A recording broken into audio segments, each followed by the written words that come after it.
तो NCERT 12th में जो चैप्टर हम देख रहे थे उसका नाम ह्यूमन हेल्थ एंड डिजीज़ है। ह्यूमन हेल्थ एंड डिजीज़ में अब तक हमने कई सारी बातें आपसे कर ली थी।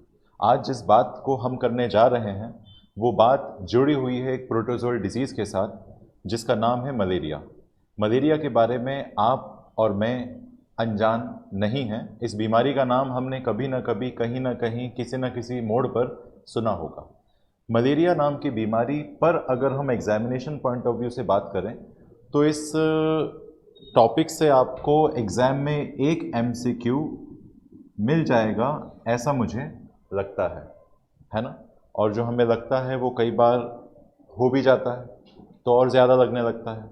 तो कहने का जो मेरा मतलब है आपसे वो ये है कि मलेरिया नाम के रोग के बारे में आज हम पढ़ने जा रहे हैं। ठीक है, कल को अगर आपसे कोई पूछे कि मलेरिया क्या है तो आप कहना malaria is a protozoal disease. Malaria is a protozoal disease. Protozoal disease से हमें समझ में आता है कि वो बीमारियां जो प्रोटोजोआ की वजह से होती हैं। अगर हमसे कोई पूछे कि प्रोटोजोआ क्या है तो हम जाएंगे क्लास 11 के चैप्टर बायोलॉजिकल क्लासिफिकेशन में और बात करने लगेंगे किंगडम प्रोटिस्टा की, जिसके अंदर हम दुनिया के सारे यूनिसेलुलर यूकैरियोट्स को देखते हैं। हम वहाँ बात करते हैं क्रिसोफाइट्स की, हम वहाँ बात करते हैं डायनोफ्लैजिलेट की, हम वहाँ बात करते हैं यूग्लिनॉइड की, हम वहाँ बात करते हैं स्लाइम मोल्ड्स की, हम वहाँ बात करते हैं प्रोटोजोन्स की। तो प्रोटोजोन्स के अंदर जब हम घुसते हैं तो हमें एमीबॉइड प्रोटोजोन मिलता है, सीलिएटेड प्रोटोजोन मिलता है, फ्लैजिलेटेड प्रोटोजोन मिलता है, स्पोरोजोन मिलता है। उन्हीं स्पोरोजोन का एक एग्जाम्पल एनसीईआरटी 11 ने खुद लिखा था और कहा था कि sporozoan Plasmodium malignant disease cause कर सकता है जिसको मलेरिया बोलते हैं। ठीक है, तो मलेरिया इससे प्रोटोजोअल डिजीज, ये बात मुझे समझ में आ गई, आपको भी समझ में आ गई।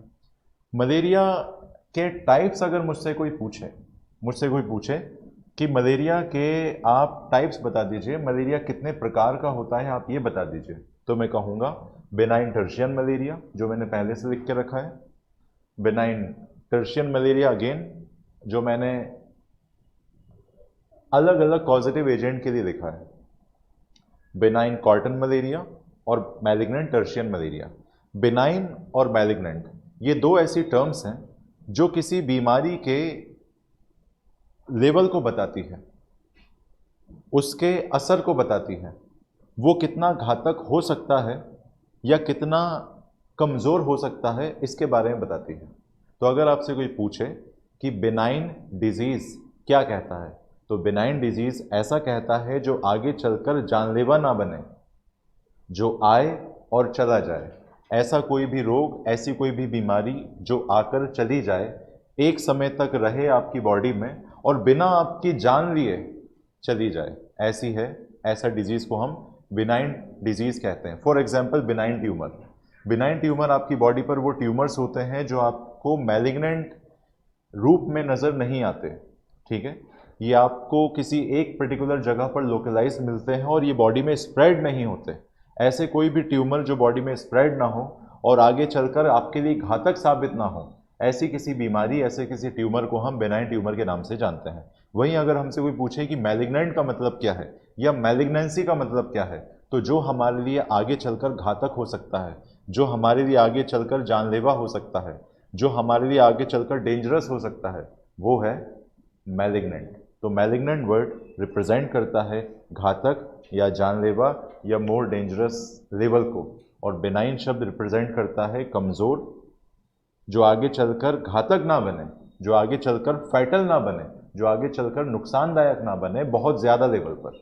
ठीक है, नुकसान तो दोनों ही पहुंचाएंगे, बेनाइन मलेरिया में भी आपको नुकसान होगा और मैलिग्नेंट मलेरिया में भी आपको नुकसान होगा। ठीक है, तो आइए जानने की कोशिश करते हैं कि बिनाइन टर्शियन मलेरिया का कारण क्या है। अगर आपसे किसी ने पूछा कि बिनाइन टर्शियन मलेरिया का कारण बता दो तो आपका जवाब क्या होगा? Plasmodium vivax. ठीक है, प्लाज्मोडियम वाइवेक्स भी बिनाइन टर्शियन मलेरिया कॉज कराएगा, प्लाज्मोडियम ओवेल भी बिनाइन टर्शियन मलेरिया कॉज कराएगा।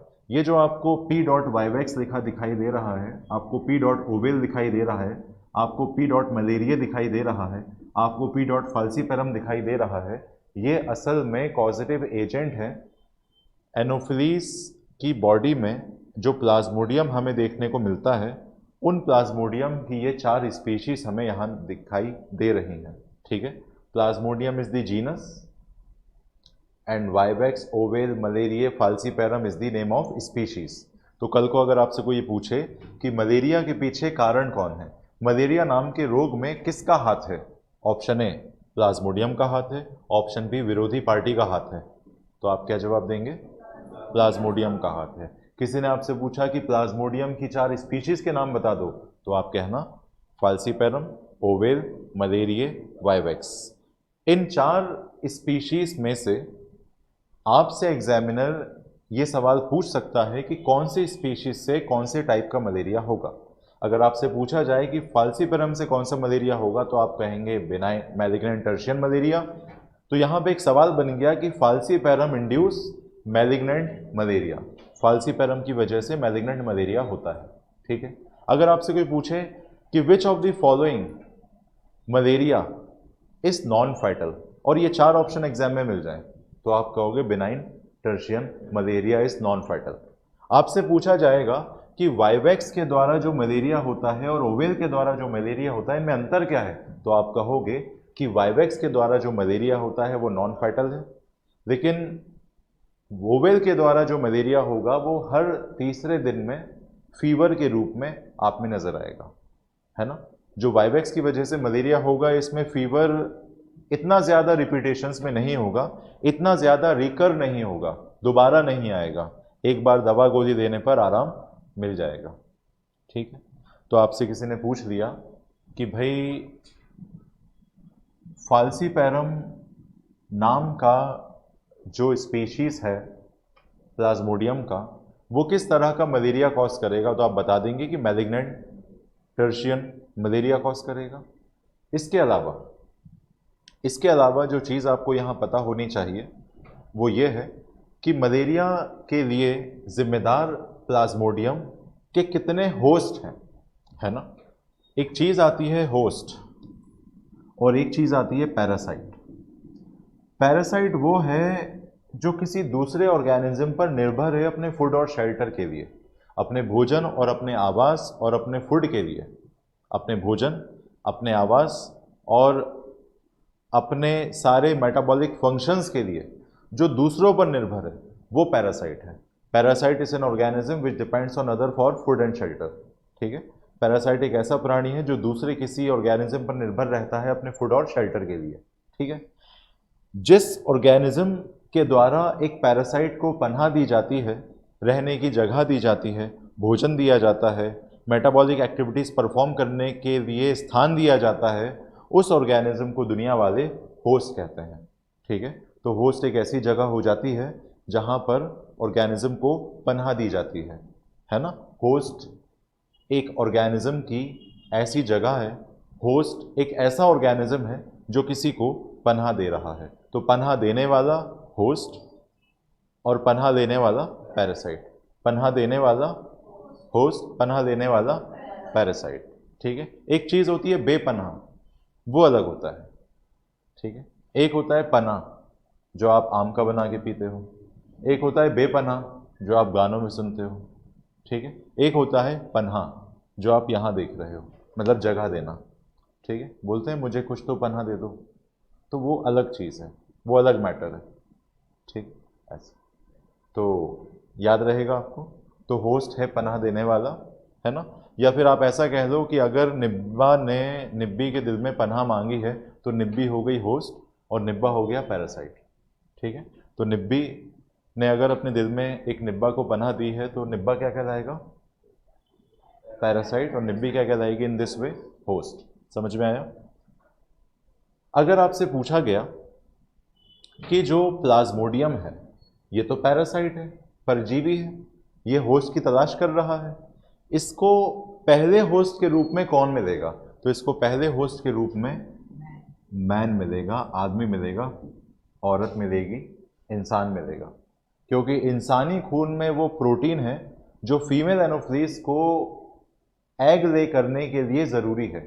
इसीलिए फीमेल एनोफ्लीस मॉस्किटो आपको बाइट करके आपके ब्लड मील से वो प्रोटीन यूटिलाइज कर लेती है जो उसे अपने अंडे देने में काम आने वाला है।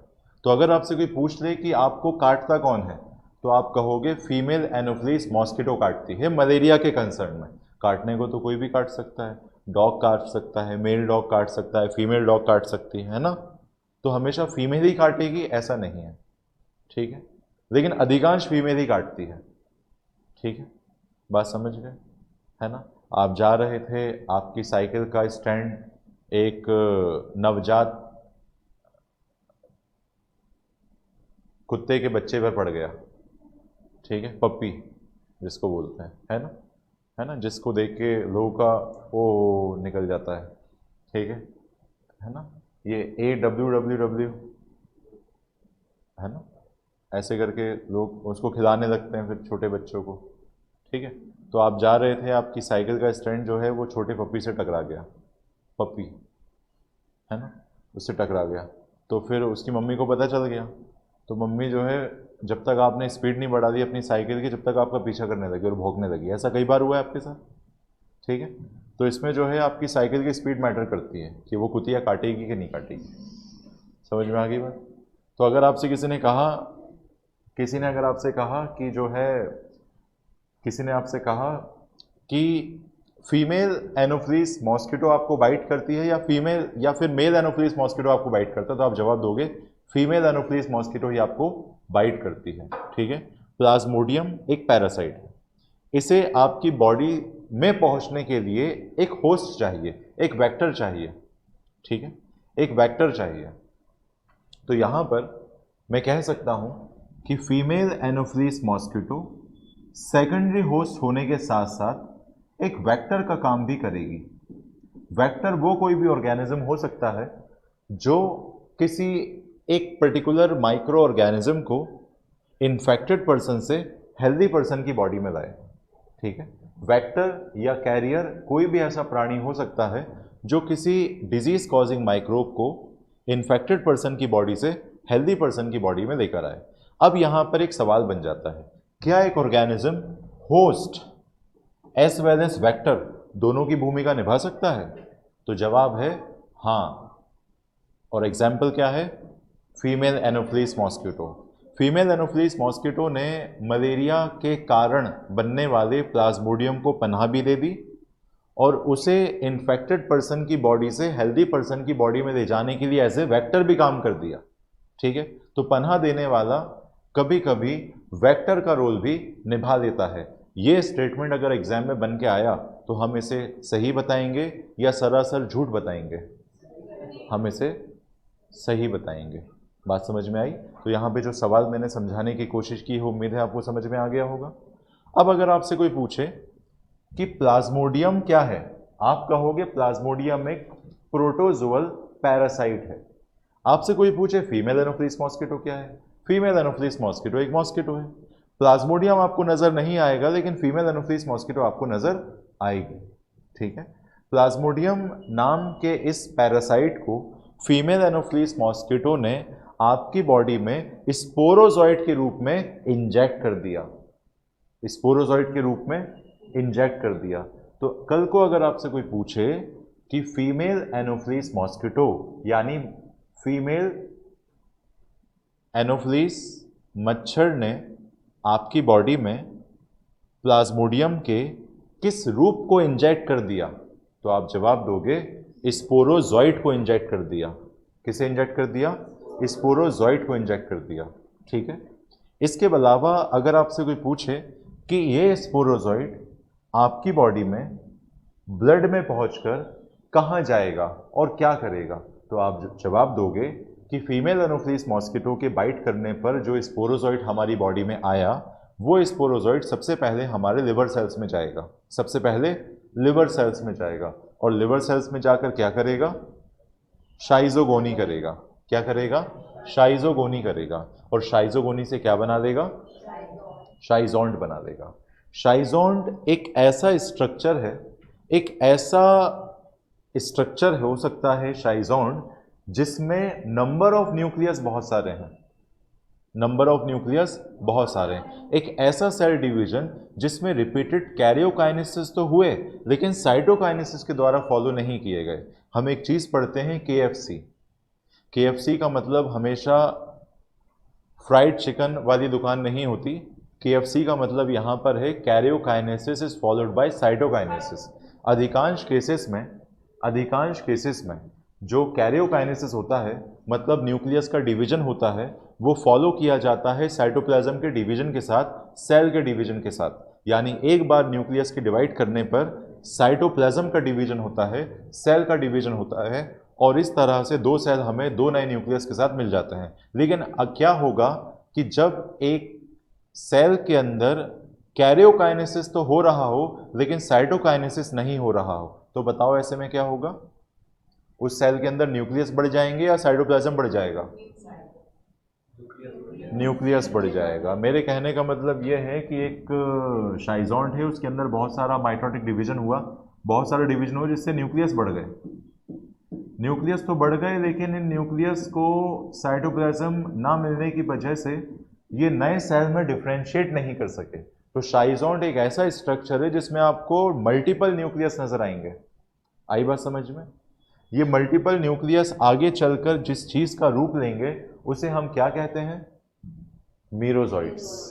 क्या कहते हैं? मीरोजॉइड। तो आपसे एग्जामिनर ने सवाल पूछा, प्लाज्मोडियम ने आपकी बॉडी में किस रूप में प्रवेश लिया? स्पोरोजॉइड के रूप में प्रवेश लिया। आपकी बॉडी में स्पोरोजॉइड्स को इंजेक्ट करने के लिए कौन जिम्मेदार कहलाया? फीमेल एनोफिलीस मॉस्किटो जिम्मेदार कहलाई। ये स्पोरोजॉइड जो फीमेल एनोफिलीस मॉस्किटो थे आपकी बॉडी में भेजे गए, इन स्पोरोजॉइड्स की एंट्री आपकी बॉडी में सबसे पहले कहाँ होगी? लिवर सेल्स में होगी। कहाँ होगी? लिवर सेल्स में होगी। लिवर सेल्स में ये स्पोरोजॉइड्स क्या करेंगे? शाइजोगोनी। शाइजोगोनी से क्या बनेगा? शाइज़ोंट। ठीक है, तो ये शाइज़ोंट के अंदर आपको कैरियोकाइनेसिस साइटोकाइनेसिस से फॉलो होता हुआ मिलेगा या नहीं मिलेगा? कैरियोकाइनेसिस साइटोकाइनेसिस से फॉलो होता हुआ मिलेगा या नहीं मिलेगा? नहीं मिलेगा, तभी तो नंबर इतना सारा हो गया न्यूक्लियस का उसके अंदर। बात समझ में आ गई?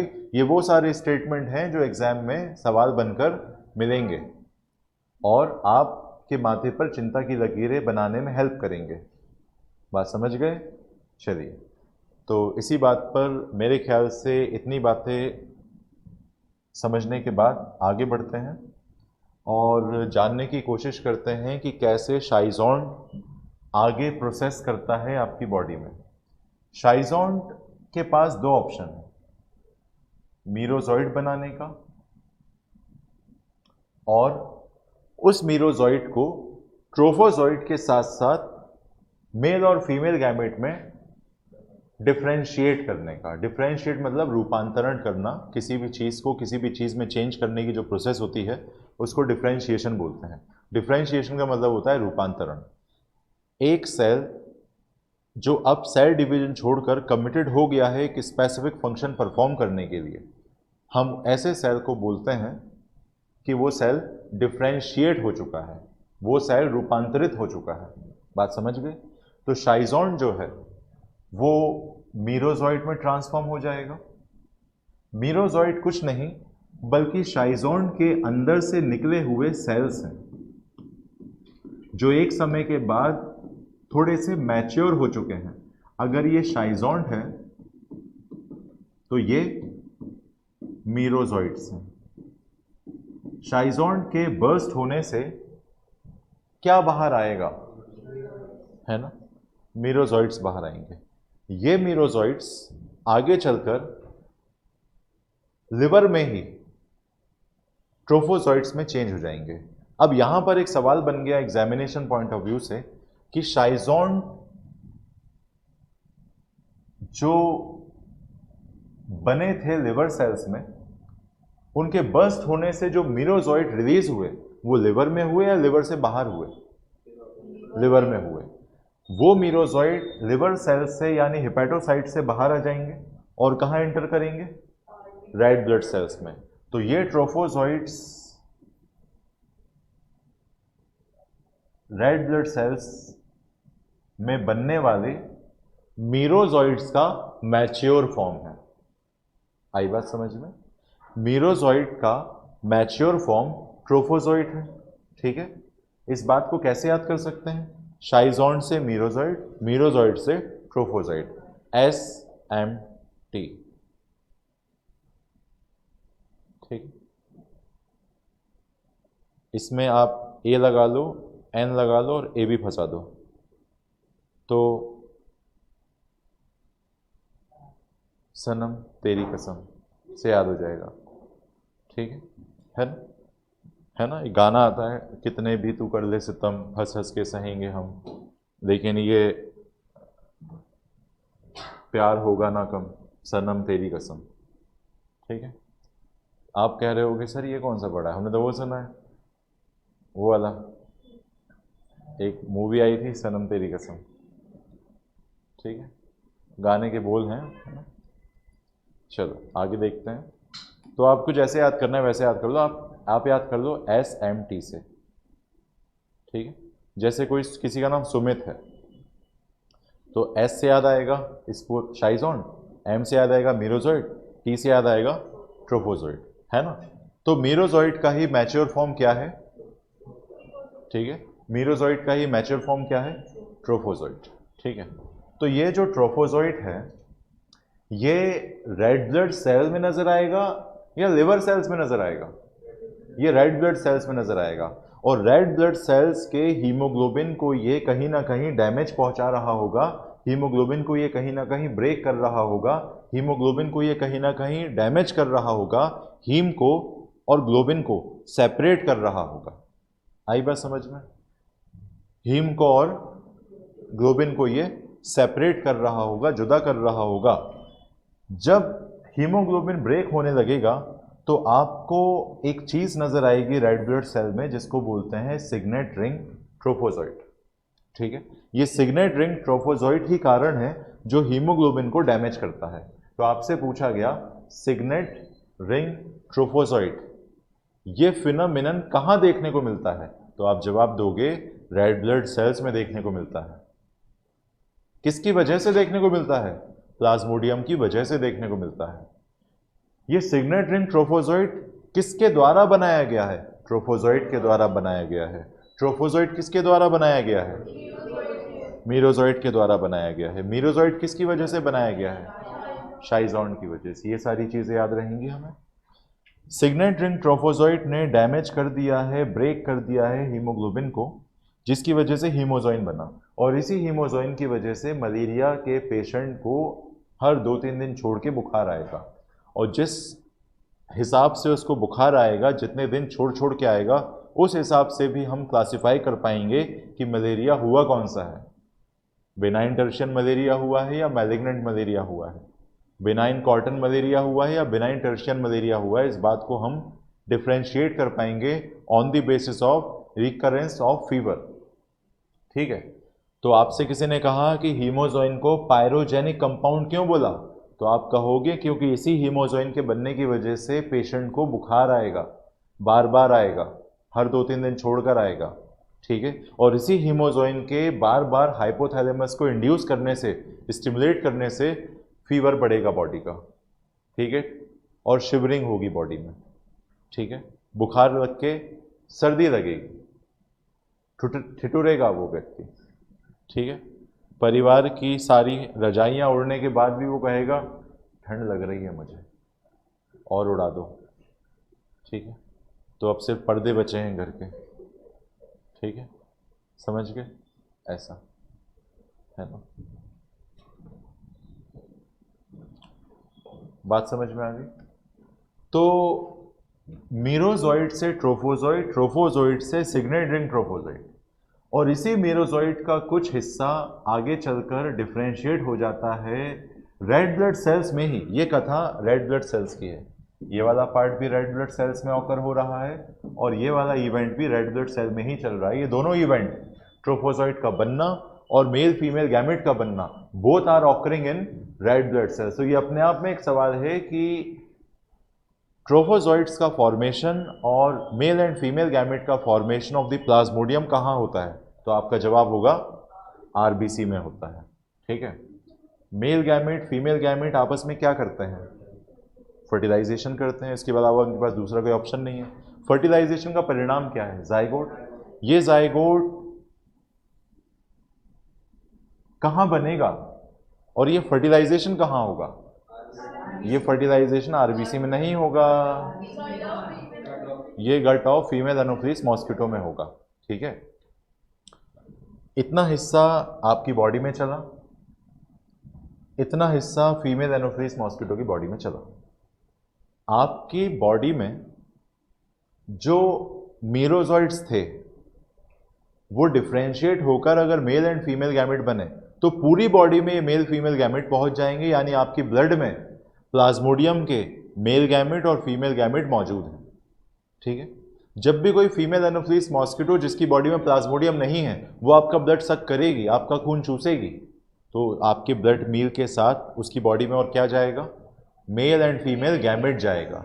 ये मेल फीमेल गैमेट उस फीमेल एनोफिलिस मॉस्किटो के गट में जाकर, इंटेस्टाइन में जाकर फर्टिलाइजेशन करेंगे और फर्टिलाइजेशन के परिणाम स्वरूप जाइगोट बना देंगे। ठीक है, तो जाइगोट कहाँ बना? फीमेल एनोफिलिस मॉस्किटो के गट में बना। ये जाइगोट आगे चलकर क्या बनेगा? ऊकाइनेट बनेगा। ये ऊकाइनेट आगे चलकर क्या बनेगा? oocyst। ये सारी प्रोसेस फीमेल एनोफिलिस मॉस्किटो की बॉडी में चल रही है। ये oocyst आगे चलकर स्पोरोजॉइड बनेगा। ये स्पोरोजॉइड आगे चलकर फीमेल एनोफिलिस मॉस्किटो के बॉडी में सलाइवरी ग्लैंड की ओर रुख करेंगे, सलाइवरी ग्लैंड की ओर मूव करेंगे और वहीं स्टोर हो जाएंगे। अब ये फीमेल एनोफिलिस मॉस्किटो जिसने आपको काट कर मेल फीमेल गैमेट को कंज्यूम कर लिया ब्लड के साथ, जब ये फीमेल एनोफिलिस मॉस्किटो एक बार फिर उड़ान भरेगी और किसी हेल्दी इंडिविजुअल को बाइट करेगी तो उसकी बॉडी में क्या इंजेक्ट करेगी?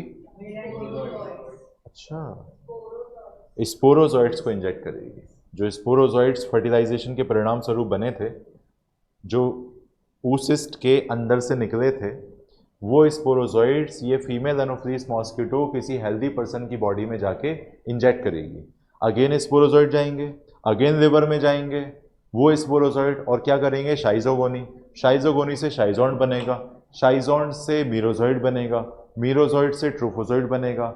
मीरोजॉइड के पास दो ऑप्शन है, एक बार ट्रोफोजॉइड बना लो और साथ ही साथ मेल फीमेल गैमेट बना लो, है ना।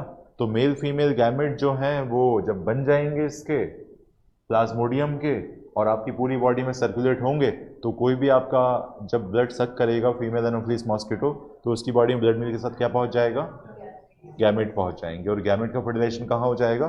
फीमेल की बॉडी में हो जाएगा। ठीक है, उम्मीद है ये बात आपको समझ में आई होगी।